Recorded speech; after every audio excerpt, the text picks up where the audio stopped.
Welcome back. I am 6am Comics. Last week we reviewed a classic tale from the archive of my 9-year-old son titled The Scorpion and the Goop Monster. But what if I told you there was more to the story? What if I told you there was a prequel? Ladies and gentlemen, may I present to you the final piece of Scorpion literature, the origin of the Scorpion. Let's take a look. It dawned on me following my previous review of the other two books in this series that we never explored where the Scorpion's powers came from, or even what they are in the first place. In a world of origin stories and constant reboots, it's refreshing when we dive into a comic featuring an already established hero. So established that we never find out what makes them a superhero in the first place. If you didn't know my son refuses to conform to society's standards, I'm sure you do now. What a rebel. Still, it's nice to know he cares enough about his audience to take the time to fill in the blanks with this prequel issue. Let's begin by taking a look at the presentation. Once again, we're treated to a fully colored floppy, stapled to perfection, and even providing an additional staple just to ensure the quality of your page flipping experience.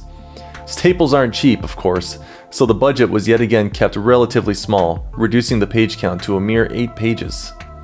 However, in a rare occurrence, we do see a nearly successful collaboration between editor and artist, as Nolan's big brother Milo actually graced the issue with his editing skills, as noted by the oddly cohesive storytelling and the drop in typos.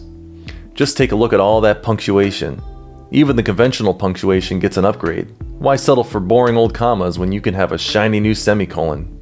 Okay, I said nearly successful collaboration, because you guessed it, the two brothers suffered yet another falling out before the book's completion, this time over an argument about the scientific calculations being portrayed in one panel of the book. While Nolan insisted they be exaggerated in the name of fiction, Milo refused to break Mendel's third law of inheritance, his favorite law, demanding the script be changed to be more respectful to biological truths, or he'd exit the project.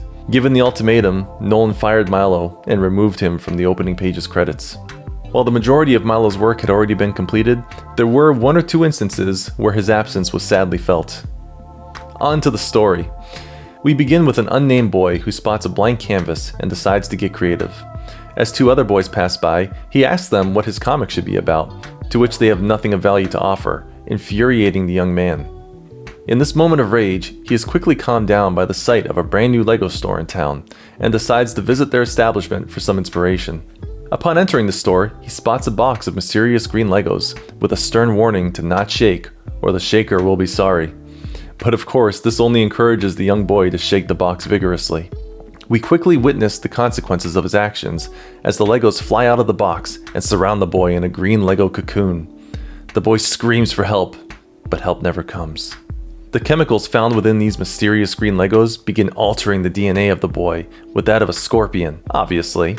And from the green cocoon, a hero emerges, the Scorpion. The excitement of his newfound genetic makeup is quickly squelched as he is greeted with horror by civilians at the beach. They scream "monster" and cry at the sight of him. He begs and pleads with his fellow man, "I am no monster." But it all falls on deaf ears. That is until a true monster emerges from the ocean. A giant, bald man in a purple shirt and blue Speedo terrorizes the beach. And that's when our hero springs into action, whipping his scorpion tail into the giant's face, stinging him and promptly paralyzing him, condemning the beast to a watery grave. The crowd cheers. Hooray for the Scorpion. The end. There's an endless well of rich themes to be explored in this book.